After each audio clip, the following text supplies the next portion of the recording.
Bonjour à toutes, alors bienvenue sur ma chaîne, donc budget organisation. Aujourd'hui nous allons donc faire euh, le bilan de la troisième semaine de février. Je vous le dis tout de suite, spoiler alerte, il est pas bon. Voilà, donc je vous avais dit que j'avais changé en fait d'organisation, donc j'avais acheter un deuxième casseur puisque celui-ci n'arrivait même plus à fermer. Donc celui-ci, je vais l'utiliser pour tout ce qui est dépenses courantes, donc les courses, tout ça. Et celui-ci pour les épargnes, donc plutôt sur du long terme. Donc, on va voir où on en est donc, de cette semaine. Donc, au niveau des courses, donc je vous rappelle qu'en fait, j'étais en négatif au niveau des vacances. Pas au niveau des vacances, au niveau des restaurants, pardon. J'étais sacrément en négatif puisque j'avais prévu un budget de 30 euros et que rien qu'en 2 semaines, j'avais dépensé 180 euros. Donc, ce qu'on rectifiera bien sûr le mois d'après. Donc au niveau des courses, donc la semaine dernière on était content, on avait fini à plus 15,06 €. Donc cette semaine j'ai réussi à dépasser le budget de 50 euros.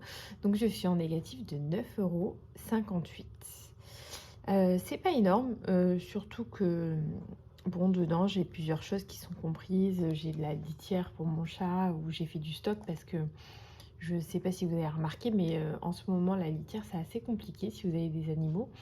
Donc du coup, j'ai préféré faire du stock et je lui ai acheté un mois de litière, etc. J'ai acheté des choses qui coûtent cher, comme le café, mais c'est pareil, il y avait des promotions, donc j'ai fait du stock, j'en ai pris 2 paquets. Alors moi, je suis sur une machine à café en grains et du coup, par exemple, j'aime bien le café Illy. Et donc là, il était en moins 68 ou moins 80 sur le deuxième, donc ça valait le coup. Donc il y a certaines choses comme ça sur lesquelles j'ai fait un petit peu de stock parce que c'était en promotion et forcément ça me fait augmenter mon budget. Au niveau des restos, on est très bien puisque on n'a rien dépensé de plus. Alors on en a fait un, pour être très honnête, enfin un Deliveroo, mais je compte ça comme un resto. Mais c'est mon conjoint qui l'a pris en charge, puisque moi je lui ai dit je ne dépense plus. Donc on est toujours pour les restos, je vous rappelle, donc à moins de 50,60 €, puisque j'avais fait un dépôt de 72 € depuis ma semaine de vacances, mon enveloppe vacances, pardon. Pour mon chat, on avait fini, on était à moins 1,10 €, donc ça va, c'est raisonnable. Je n'ai pas bougé. Ah oui, d'ailleurs, dans les courses, il y a eu aussi, j'ai quand même, par exemple, sur les 36,87 €, j'ai par exemple 12 € qui sont imputés à mon chat, puisque ces pâtés coûtent 1 € par jour. Alors, mon chat me coûte pour certains assez cher. Moi, j'estime que ça va, c'est raisonnable. J'estime qu'il me coûte à peu près 50 €, 50 € par mois. J'ai fait le choix en fait qu'il ait une alimentation qui soit tip top, irréprochable, etc. Donc moi je m'étais renseignée sur des groupes spécialisés. Vous avez des groupes qui analysent les croquettes, qui analysent les pâtés, etc. Donc moi il mange des croquettes, donc une louche par jour, parce que je l'ai mis un petit peu au régime, et une pâtée par jour. Donc ces pâtés sont à 99 centimes, donc à peu près 1 €, 1 € par jour. Donc effectivement, sur un mois, il va déjà me coûter 30 € en pâté. Après la litière, sur un mois, ça va être un paquet à peu près 5 €. Et ensuite, on a les croquettes qui rentrent en compte. Donc j'estime qu'il me coûte à peu près 50 €. Par contre, j'estime aussi que c'est un investissement sur le long terme, c'est-à-dire que c'est un investissement pour sa santé. C'est-à-dire que peut-être qu'au moins, il n'aura pas de problème de rein, il n'aura pas de maladie, etc. Et en attendant, je n'ai jamais eu à consulter de veto pour lui. Alors, il va avoir 3 ans, il est assez jeune, mais on n'a jamais eu à aller chez le veto en urgence. Voilà. Donc, mon petit picot, ça va. Au niveau du shopping, j'ai commandé un jeu vidéo, une extension de jeu vidéo. Donc, pour être très transparente, c'est les Sims. Voilà, moi je joue un petit peu aux Sims depuis un peu toujours. Donc, au niveau des Sims, j'ai acheté la dernière extension qui est sortie, donc 19,99 €. Alors certes, c'est pas, une dépense qui était hyper utile et cetera, mais bon, je me dis shopping, c'est pour se faire plaisir et sachant que cette semaine, je suis en congé, la semaine prochaine, je travaille et la semaine après, je suis encore en congé. Donc du coup, je me dis clairement, je suis en vacances, c'est le moment de me faire plaisir, et de passer quelques heures sur l'ordinateur tranquillement, puisque bon, de toute façon, je ne pars pas, mon conjoint, lui, travaille. Alors, j'ai créé 2 nouvelles enveloppes. Donc une enveloppe qui s'appelle café. Donc comme je vous disais, je prends le café à ma pause, et en dehors aussi des fois de ma pause, avec mes collègues. Donc le café nous coûte 35 centimes. En sachant qu'en moyenne, je travaille 6 jours par semaine. Seulement, voilà, souvent, à tour de rôle, on le paye, etc., etc. Et donc, ça fait quand même quelques dépenses. Donc, au mois prochain, je mettrai 20 € en espèces dans cette enveloppe que j'utiliserai ou que je convertirai en pièces pour utiliser pour le café. Et je me dis que en fait, l'argent que je n'aurais pas utilisé, la monnaie, pourra partir dans mes épargnes de monnaie, puisque je me suis rendu compte que en fait, j'ai très peu d'épargne monnaie chaque semaine, forcément, puisque je fais des enveloppes virtuelles. D'ailleurs, en parlant d'enveloppes virtuelles, j'ai commandé des faux billets. Donc sur un site qui était recommandé par plein de youtubeuses d'enveloppes budgétaires. Donc ça s'appelle Tout pour le jeu, je crois. Donc je devrais les recevoir à peu près mercredi. Donc je me dis qu'à la prochaine session de remplissage, donc qui sera le bilan février plus le remplissage du mois de mars, je ferai les enveloppes virtuelles avec ces faux billets. Et par contre, dans celle-ci et la prochaine, qui s'appelle d'hiver, je mettrai des vrais billets. Alors, l'enveloppe d'hiver, à quoi elle va servir? En fait, à tout ce qui est, par exemple, boulangerie. Voilà, donc, parce que je me suis rendu compte que de temps en temps, de plus en plus, j'allais acheter une baguette de pain à la boulangerie.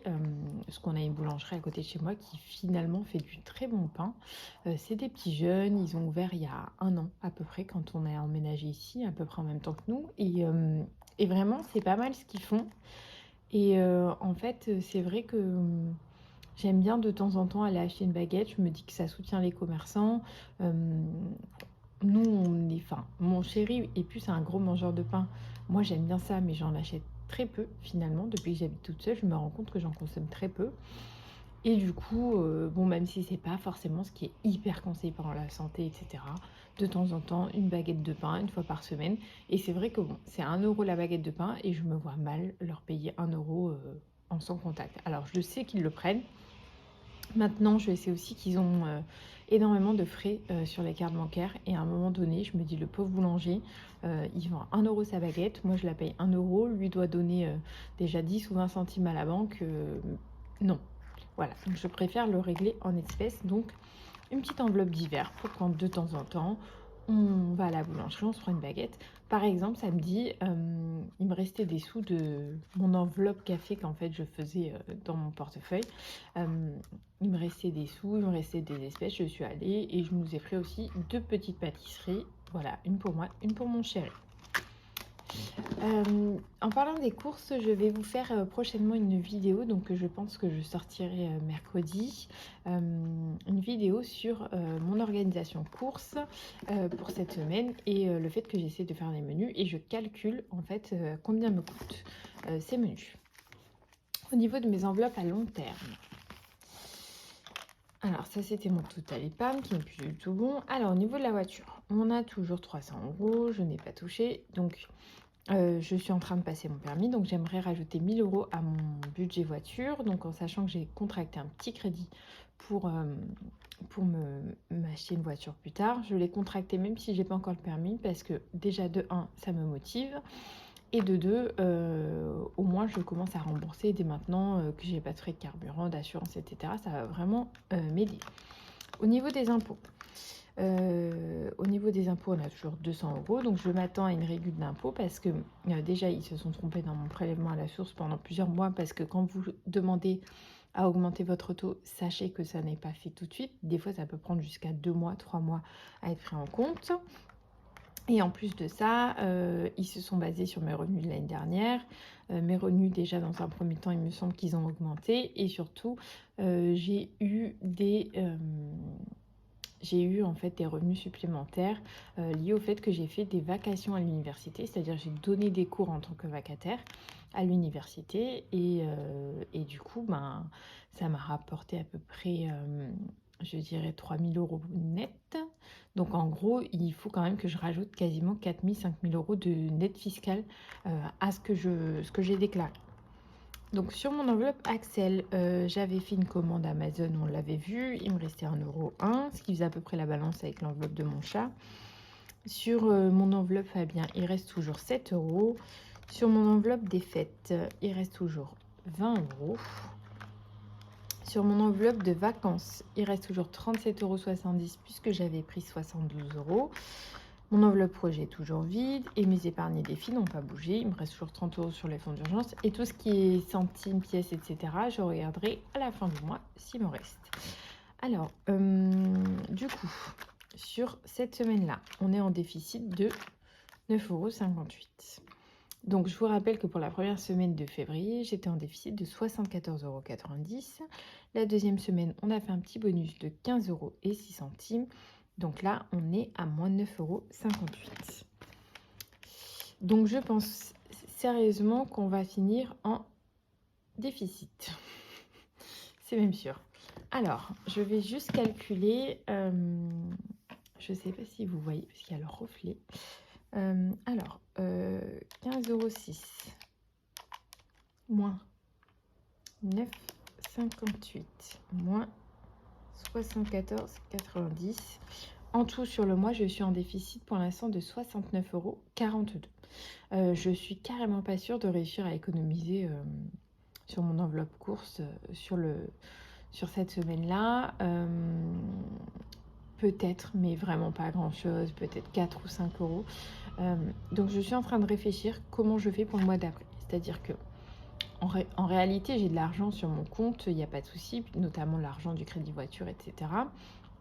Mais je n'ai pas trop envie d'y toucher, surtout que mon enveloppe voiture, au final, je ne sais pas si elle va pas me servir à prendre des heures en plus pour mon permis. Donc ces heures en plus, je pourrais éventuellement les faire financer par mon CPF, mais il faut que je vois avec mon auto-école parce que c'est assez compliqué le CPF chez eux. Enfin, déjà, par exemple, pour vous donner un ordre d'idée, moi j'ai eu mon code en septembre. Je suis allée me renseigner tout de suite pour l'auto-école et en faisant ma demande, donc fin septembre, début octobre, je pouvais rentrer en formation au 1er décembre. Une fois que je suis rentrée en formation au 1er décembre, je n'ai pas eu d'heure de conduite avant le 11 janvier. Et encore, c'était en simulateur. Donc, c'est vrai que à chaque fois, tout est retardé d'1 mois, 2 mois, 3 mois. Et j'ai pas vraiment envie que mon CPF soit validé et que je puisse... que j'ai 1 mois, 2 mois d'attente entre ma dernière heure de conduite et mes nouvelles heures. Vous voyez ce que je veux dire? Donc clairement, si jamais on me dit que j'ai besoin d'heures et que je ne peux pas prendre tout de suite les heures sur mon CPF, que je vais avoir un trou, c'est niette, je préférais les payer et les avancer d'avance. Donc dans ce cas-là, ça me coûtera à peu près 400 balles. Donc du coup, j'ai quand même, je me rassure en me disant que j'ai cette enveloppe voiture qui peut financer en fait mes heures. Et dans ce cas-là, il faudra que je me cantonne qu'à mon crédit pour payer ma voiture. Après, c'est vrai que je me disais, bon, ça peut me donner une enveloppe un petit peu plus importante parce que bon, j'ai un budget de 7 000 €. Je me disais, si j'ai un budget de 8 000 € par exemple, si j'ai une voiture à 7 500 €, je peux l'acheter. Après, je sais aussi qu'il faut que je garde de l'argent pour la carte grise. Et je me disais, si jamais vraiment je trouve une voiture qui est moins chère, pourquoi pas payer mon assurance en un coup. Ça fait quand même des sacrées économies aussi. Donc je sais pas, je suis coup-ci coup-ça, je suis partagée, donc je n'ai pas envie de toucher à mon budget voiture. Par contre, du coup, j'hésite à solder ce déficit d'entrée en prenant par exemple dans mes enveloppes vacances, éventuellement dans mon enveloppe impôt, parce qu'il me semble que la régule, elle ne se fait pas tout de suite.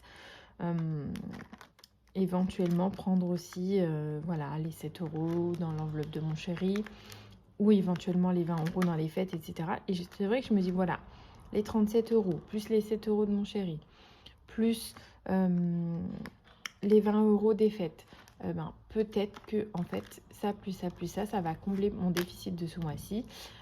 Et au moins, je repars sur le mois d'après sans un déficit. Parce que le mois d'après, je pense que je vais avoir des revenus un petit peu moins importants, puisque mes revenus varient en fonction du nombre de dimanches que j'ai travaillé, du nombre d'astreintes que j'ai pris, puisque j'ai des astreintes.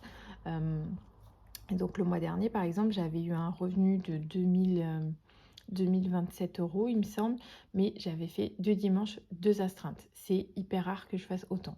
Souvent, c'est un dimanche, une astreinte, ou sinon, ça va être 2 dimanches, une astreinte, 2 astreintes, un dimanche, en fonction des mois. Et vous savez, voilà, par exemple, mois de mars, moi, à 5 semaines, forcément, il y a un dimanche en plus qui rentre dans ce mois-ci. Sans compter que nous, par exemple, l'astreinte est payée au dimanche. Donc, si vous avez l'astreinte jusqu'au 28 février, alors non, je vous dis des bêtises, mais par exemple, si le dimanche est un 1er mars, votre astreinte, elle passe sur le mois d'après. Donc, c'est comme ça aussi que souvent, on a 2 astreintes ou 2 dimanches, etc. Donc, du coup, c'est vrai que je me dis que je vais avoir forcément des revenus qui vont être moins importants. Donc j'ai fait une simulation en me disant que je gagnerais 1900 euros. Et si je gagne 1900 euros, je crois que j'étais partie sur un moins 1330 de frais fixes déjà pour le mois prochain.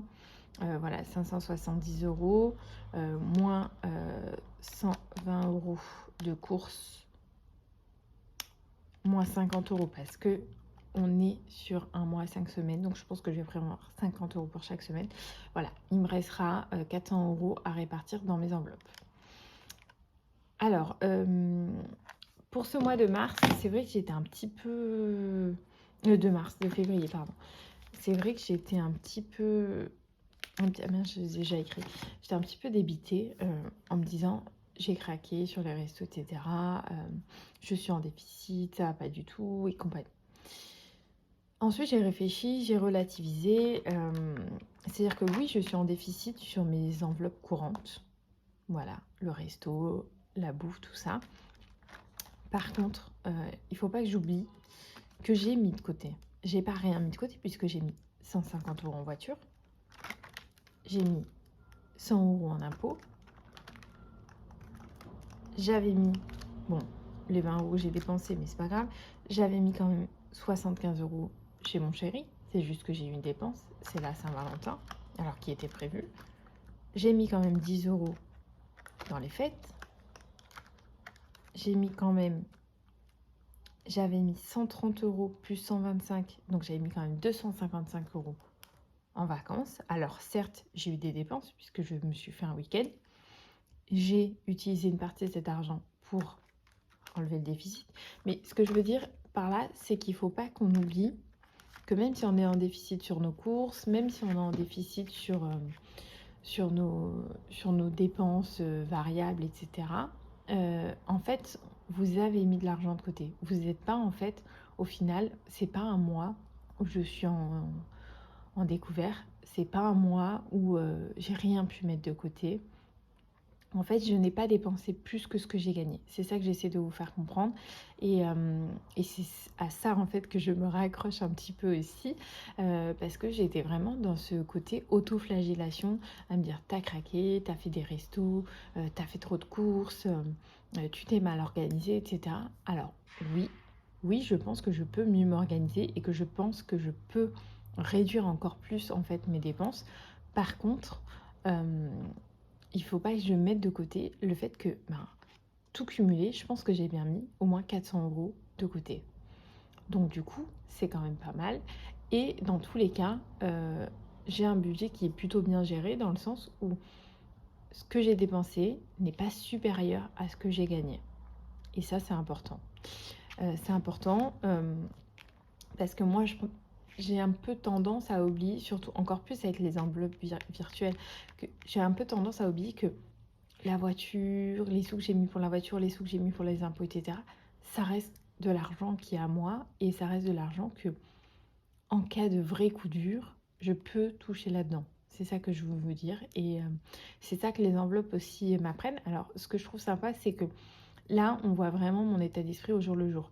enfin la semaine à la semaine. Parce que c'est vrai que voilà, hier ou avant-hier, j'étais vraiment dans ce truc, mon Dieu, j'ai trop dépensé, c'est une catastrophe, etc. Aujourd'hui, je me dis, ouais, non, t'as quand même des épargnes ailleurs. T'as quand même réussi à épargner, t'as quand même réussi à épargner une partie de ton salaire. Et, euh, et c'est vraiment pas mal. Et j'ai réussi à épargner quasiment un quart de mon salaire. Et en fait, c'est pas rien. Et, euh, et ça, il faut le prendre en compte, que en fait, quand on fait un bilan comme ça, semaine par semaine, de ses enveloppes et compagnie, ben, en fait, on n'est pas vraiment négatif parce qu'il y a toutes ces enveloppes de long terme qui ne sont pas comptées là-dedans. Là, c'est vraiment que mes enveloppes de court terme et notamment mes enveloppes de courses et de resto. Voilà, donc ça, il faut les compter. Donc voilà les filles pour cette vidéo. Donc on se retrouve sûrement courant de la semaine pour une vidéo organisation course, comment j'essaye de m'organiser en faisant des menus. J'ai prévu de vous dire tout ça, combien ça va me coûter pour un menu pour 2 personnes sur une semaine où on mange midi et soir, puisque je suis en congé et que mon conjoint est à la maison. Il n'y a que 2 midis par semaine où il n'est pas à la maison. Et du coup, on se retrouve pour cette petite vidéo cette semaine. Et pour la semaine prochaine, on se retrouve pour mon enveloppe bilan du mois de février complet, donc de la 4e semaine et du mois, et remplissage du mois de mars, puisque vous le savez, moi je suis payée aux environs du 10, donc je n'ai pas encore mon salaire. Voilà, donc je vous souhaite une bonne journée et continuez vos économies. Ciao, ciao!